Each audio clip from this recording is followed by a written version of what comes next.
नमस्कार. तुम्ही ऐकत आहात चैत्राली यमगर लिखित मृगजळ भाग 2. 5 वर्षापूर्वी ज्याने तिचा अपमान केला, आज तोच तिचा बॉस बनून तिच्या समोर उभा आहे.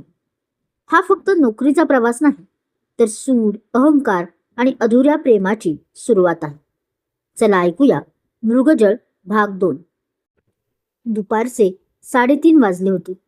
आराध्या काही फाईल्स चेक करत असतानाच तिची सिनियर कलीग तिच्या केबिनमध्ये आली. हाय Aaradhya, I am Ketaki.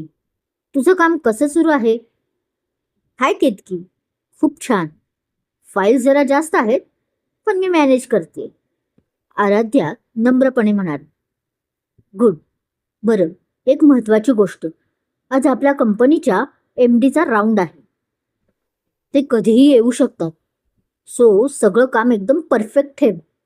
Sir खूप कडक आहेत स्वभावाने. थोडीही चूक त्यांना खपून जात नाही. केतकीनं सावध करत सांगितले. MD म्हणजे कंपनीचे मालक? आराध्याने सहज विचारलं. हो, मिस्टर दक्ष मोहिते पाटील. नाव तर ऐकलंच असेल तू. खूप यंग आणि अत्यंत प्रॉमिसिंग बिझनेसमन आहेत, पण तितकेच स्ट्रिक्ट आहेत. चला, मी निघते. केतकी एवढं बोलून निघून गेली. दक्ष मोहिते पाटील हे नाव ऐकताच आराध्याच्या हातातील पेन जणू जागेवरच थांबला. तिच्या काळजाचा ठोका चुकल्यासारखं झाला. तिच्या डोळ्यांसमोर भूतकाळातील काही पुसटशी पण वेदनादायी चित्र उभी राहिली. नाही, असं कसं होऊ शकतं? तोच दक्ष? नाही, जगात एकाच नावाचे अनेक लोक असू शकतात. आराध्याने स्वतःच्या मनाला समजावण्याचा प्रयत्न केला. तिचे हात थोडे थरथरत होते. तिने पाण्याचा ग्लास उचलला आणि एक घोट पाणी प्यायले. मनाचे खेळ आहेत हे आराध्या, लक्ष दे कामावर, ती स्वतःशीच म्हणाली. पण नियतीच्या मनात काहीतरी वेगळंच होतं. अगदी 5च मिनिटात फ्लोअरवर अचानक शांतता पसरली. सगळ्या कर्मचाऱ्यांची चुळबुळ सुरू झाली. सगळे आपापल्या जागेवर ताठ उभे राहिले. आराध्याच्या केबिनच्या काचेच्या दरवाजाबाहेरून काही लोकांची पावलं येताना जाणवली. HR मॅनेजर आणि इतर काही बडे अधिकारी कोणाचे तरी स्वागत करत पुढे चालत होते. आणि त्या सगळ्यांच्या मध्यभागी तो चालत येत होता. अंगात महागडा सूट, चेहऱ्यावर कमालीचा रुबाब आणि डोळ्यात एक तीक्ष्ण भेदक नजर. आराध्याने काचेच्या दरवाजातून बाहेर पाहिलं आणि तिच्या पायाखालची जमीनच सरकली. तो दक्षच होता. दक्ष मोहिते पाटील. 5 वर्षापूर्वीचा तोच चेहरा, तीच चालण्याची पद्धत, तोच अहंकार, जो आज आणखीन जास्त गडगद झाला होता. आराध्याच्या डोळ्यासमोर 5 वर्षांपूर्वीचे कॉलेजचे दिवस उभे राहिले. 5 वर्षापूर्वी फ्लॅशबॅक. पुण्यातलं मॉडर्न इंजिनिअरिंग कॉलेज. दक्ष त्यावेळी कॉलेजचा सगळ्यात श्रीमंत, हँडसम आणि गर्विष्ठ मुलगा होता. एका मोठ्या राजकीय आणि व्यावसायिक घराण्यातून तो आला असल्यामुळे कॉलेजचे ट्रस्टी सुद्धा त्याला घाबरायचे. त्याच्या एका इशाऱ्यावर मुलं काहीही करायला तयार असायची. मुली त्याच्या एका नजरेसाठी तरसायच्या. पण दक्षला कशाचीच किंमत नव्हती. त्याला वाटायचं पैसा आणि ताकदीच्या जोरावर जगातली कोणतीही गोष्ट विकत घेता येते. पण त्याच कॉलेजमध्ये आराध्या काळे नावाची एक साधी मुलगी शिकत होती. ती हुशार होती, स्वाभिमानी होती आणि दक्षच्या त्या श्रीमंतीच्या माजाला ती अजिबात भीक घालत नव्हती. एक दिवस कॉलेजच्या गॅदरिंगच्या वेळी दक्षने आपल्या मित्रांसमोर पैज लावली होती की तो आराध्याला आपल्या प्रेमाच्या जाळ्यात ओढून दाखवेल. तो आराध्यासमोर गेला. त्याने तिच्या हातात महागडे बुके दिला आणि पूर्ण कॉलेजसमोर तिला प्रपोज केलं. पण आराध्याने त्या बुकेकडे पाहिलंही नाही. तिने दक्षच्या डोळ्यात बघून अत्यंत शांत पण ठाम आवाजात सांगितलं होतं, दक्ष मोहिते पाटील, तुझ्याकडे पैसा असेल, गाड्या असतील, पण माझ्यासाठी या गोष्टींना शून्य किंमत आहे. तुझा हा अहंकार आणि हा श्रीमंतीचा माज मला अत्यंत नापसंत आहे. मला तुझ्यासारख्या मुलामध्ये अजिबात रस नाही. सो प्लीज माझ्यापासून लांब राहा. पूर्ण कॉलेजसमोर दक्षचा तो अपमान झाला होता. आजवर दक्षला कोणीच नाही म्हटलं नव्हतं. आराध्याच्या त्या नकाराने दक्षचा युगो चक्काचूर केला होता. तो राग, तो अपमान दक्ष कधीच विसरू शकला नव्हता. वर्तमान काळ. आराध्या भानावर आली. तिचा श्वास वेगाने चालत होता. देवा, मी कुठे येऊन फसले? हा तोच दक्ष आहे. जर याने मला ओळखलं तर हा माझं जगणं कठीण करेल. मला ही नोकरी सोडावी लागेल का? पण माझ्याकडे दुसरा पर्याय नाहीये. आईचे औषधोपचार, घरचा खर्च. आराध्याच्या मनात विचारांचं वादळ सुरू झालं होतं. तेवढ्यात तिच्या केबिनचा दरवाजा उघडला गेला. दक्ष मोहिते पाटील आत आला. त्याच्यासोबत HR मॅनेजर होते. सर, या आपल्या नवीन सिस्टीम ॲनालिस्ट मिस आराध्या काळे. HRने ओळख करून दिली. आराध्याने कसाबसा स्वतःवर ताबा मिळवला. तिने आपली नजर खाली ठेवली आणि थरथरत्या आवाजात म्हणाली, गुड आफ्टरनून सर. खोलीत काही सेकंद पूर्ण शांतता होती. दक्षने आराध्याकडे पाहिलं. त्याची नजर तिच्या चेहऱ्यावर खिळली. 5 वर्षापूर्वी ज्या मुलीनं त्याला नाकारलं होतं, ती आज त्याच्याच कंपनीत त्याच्याच हाताखाली एक साधी कर्मचारी म्हणून उभी होती. दक्षच्या चेहऱ्यावर कोणतेही मोठे भाव आले नाहीत, पण त्याच्या डोळ्यात एक क्रूर विजयी चमक आली होती. त्याच्या ओठांच्या कोपऱ्यात एक अत्यंत बारीक विषारी हसू उमटलं. त्याला जे हवं होतं ते नियतीने त्याच्या ताटात आणून वाढलं होतं. शिकार स्वतःहून शिकारीच्या जाळ्यात आली होती. आराध्या काळे. दक्षने तिचं नाव अत्यंत संथपणे उच्चारलं, जणू तो त्या नावाचा आस्वाद घेत होता. नाव ऐकल्यासारखं वाटतंय. आराध्याने घाबरून वर पाहिलं.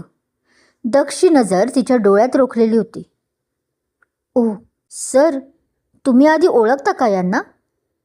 HRने उत्सुकतेने विचारलं. नाही, कदाचित गैरसमज झाला असेल, दक्ष अत्यंत थंडपणे म्हणाला. तो आराध्याच्या टेबलापाशी गेला आणि तिथल्या फाईल्सकडे पाहत म्हणाला, नवीन जॉईनिंग आहे तर कामही चांगलं असायला हवं. आमच्या कंपनीत चुकांना माफी नाही मिस काळे. हो सर, आराध्या कशीबशी म्हणाली.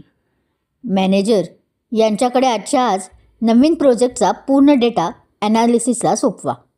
मला उद्या सकाळी 9 वाजता माझ्या टेबलवर त्याचा रिपोर्ट हवा आहे. दक्षने आदेश दिला. पण सर, तो रिपोर्ट बनवायला किमान 2 दिवस लागतील आणि आज तर यांचा पहिलाच दिवस आहे. HR मॅनेजरने थोडे चाचरत म्हणाले. दक्ष मागे वळला. त्याची नजर कठोर झाली. मी काय म्हटलं ते ऐकू आलं ना? जर मिस काळे एवढ्या मोठ्या कंपनीत आल्या आहेत तर त्यांच्याकडे तितकी कॅपॅबिलिटी असेलच. जर नसेल तर त्या नोकरी सोडायला मोकळ्या आहेत. दक्षने थेट आराध्याकडे पाहिलं. हा थेट इशारा होता. हा त्याचा पहिला वार होता. मी करेन सर.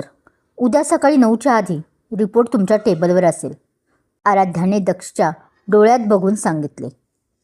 तिचा स्वाभिमान अजूनही जिवंत होता. Good, I like that confidence, Daksh म्हणाला आणि एक क्रूर हसू चेहऱ्यावर ठेवून केबिन बाहेर निघून गेला. रात्रीचे 9 वाजले होते. ऑफिसमधील जवळपास सगळे कर्मचारी निघून गेले होते. संपूर्ण फ्लोअरवर शांतता होती. फक्त आराध्याच्या केबिनमधला लाईट सुरू होता. आराध्याचे डोळे सुजले होते, पण तिचे हात कीबोर्डवर वेगाने चालत होते. दक्षने दिलेलं काम खरोखरच एका माणसाला एका रात्रीत करणं अशक्य होतं. पण आराध्याला तिची नोकरी गमवायची नव्हती. ती जीवापाड मेहनत करत होती. तेवढ्यात तिच्या केबिनच्या दारावर कोणाची तरी सावली पडली. आराध्याने वर पाहिलं. दरवाजा उघडून स्वतः दक्ष मोहिते पाटील आत आला होता. त्याच्या हातात सूट नव्हता. शर्टचे बाह्य दुमडलेले होते. अजूनही काम पूर्ण नाही झालं? दक्षने विचारलं. त्याचा आवाज केबिनच्या शांततेत घुमला. थोडंच बाकी आहे सर, अर्ध्या तासात होईल, आराध्याने नजर खाली ठेवून उत्तर दिलं. दक्ष तिच्या टेबलच्या अगदी जवळ आला. त्याने टेबलवर दोन्ही हात टेकवले आणि आराध्याच्या चेहऱ्याच्या जवळ झुकला. 5 वर्ष लागली आराध्या, पण शेवटी तू माझ्यासमोर आलीच. आणि तीही कशी? माझ्या एका इशाऱ्यावर नाचणारी एक साधी नोकर म्हणून. दक्षच्या आवाजात कॉलेजचा तो जुना सूड आणि अहंकार स्पष्ट जाणवत होता. आराध्याने कॉम्प्युटर स्क्रीनवरून नजर हटवली आणि ती उभी राहिली. दक्ष, जर तुला माझ्या जुन्या नकाराचा बदला घ्यायचा असेल तर मला थेट नोकरीवरून काढून टाक. असा मानसिक त्रास का देतोयस? दक्ष मोठ्याने हसला. तो हसण्याचा आवाज खूप डार्क होता. काढून टाकणार? छे, इतकी सोपी शिक्षा मी तुला देणार नाही आराध्या. तुला काढून टाकलं तर खेळ कसा रंगणार? मला तुला रोज इथे पाहायचं आहे. तुझा हा जो स्वाभिमान आहे ना, ज्याच्या घमेंडीवर तू मला नकार दिला होतास, तो स्वाभिमान हळूहळू रोज माझ्या पायाशी तुटताना मला पाहायचा आहे. तू स्वतःहून माझ्याकडे या नोकरीची आणि माझ्या दयेची भीक मागशील, तो दिवस मला पाहायचा आहे. मी कधीच तुझ्यासमोर झुकणार नाही दक्ष. मी माझं काम प्रामाणिकपणे करेन, आराध्या ठामपणे म्हणाली. पण तिच्या डोळ्यातून एक अश्रू गालावर घसरला. दक्षने आपला हात पुढे केला आणि अत्यंत हळुवारपणे पण हक्काने तिच्या गालावरचा तो अश्रू आपल्या बोटाने पुसला. त्याचा स्पर्श आराध्याच्या अंगावर काटा आणणारा होता. बघूया आराध्या, या दक्ष मोहिते पाटीलच्या चक्रव्यूहातून तू स्वतःला कशी वाचवतेस, कारण आता तू माझ्या ताब्यात आहेस. दक्षने तिच्या कानापाशी जाऊन हळूच म्हटलं. आराध्या जागेवरच खिळून राहिली. तिला समजत होतं की दक्ष तिच्या भावनांशी, तिच्या परिस्थितीशी एक क्रूर खेळ खेळतोय. पण त्या डार्कनेसच्या मागे दक्षच्या डोळ्यात तिला अजून काहीतरी जाणवलं. एक अनाकलनीय तहान, एक जुनी अधुरी इच्छा, जी कदाचित 5 वर्षात कधीच संपली नव्हती. त्याचवेळी हॉटेल ताजच्या एका अवाढव्य आणि सजवलेल्या हॉलमध्ये सिया लोखंडे मोहिते पाटील उभी होती. तिच्या अंगात एक महागडी डिझायनर साडी होती. गळ्यात हिरांचा हार होता. तिच्या भोवती मीडियाचे कॅमेरे आणि फ्लॅशलाईट चमकत होते. मिसेस सिया, मिस्टर दक्ष अजून आले नाहीत. पार्टीची वेळ तर होऊन गेली आहे, एका पत्रकाराने माईक समोर करत विचारलं. सियाच्या चेहऱ्यावर हसू आता पुसट होऊ लागलं होतं. तिने दक्षला 10 वेळा फोन केला होता, पण त्याचा फोन नॉट रिचेबल येत होता. जगासमोर हॅपीली मॅरिड दाखवण्याच्या नादात तिच्या लग्नाच्या ॲनिव्हर्सरीलाच तिचा नवरा गायब होता. ते येतच आहेत. क्लायंटसोबत एक इम्पॉर्टंट मीटिंग सुरू आहे त्यांची. Business first, you know. सियाने कसाबसा कॅमेरासमोर स्वतःचा इगो सावरत खोटं उत्तर दिलं. पण आतून तिचं मन संतापाने आणि संशयाने जळत होतं. दक्ष कुठे होता? तो काय करत होता? तिला माहीत नव्हतं की ज्या मृगजळाच्या मागे ती धावत होती, त्या पडद्यामागचं सत्य आता पूर्णपणे बदलू लागलं होतं. एका बाजूला सोशल मीडियाचं आभासी जग होतं, तर दुसऱ्या बाजूला ऑफिसच्या त्या बंद खोलीत सुरू झालेला सूड, वासना आणि अधुऱ्या प्रेमाचा एक धोकादायक खेळ. तर मित्रांनो, आराध्या दक्षसमोर झुकेल की आपल्या स्वाभिमानासाठी शेवटपर्यंत लढेल? आणि सियाला जेव्हा आराध्या आणि दक्षबद्दलचं सत्य कळेल तेव्हा कोणतं नवीन वादळ येईल? हे जाणून घेण्यासाठी मृगजळचा पुढचा भाग नक्की ऐका. व्हिडिओ आवडला असेल तर लाईक करा, कमेंटमध्ये तुमचं मत नक्की सांगा आणि अशाच भन्नाट मराठी कथांसाठी चॅनल सबस्क्राईब करायला विसरू नका. भेटूया पुढच्या भागात. धन्यवाद.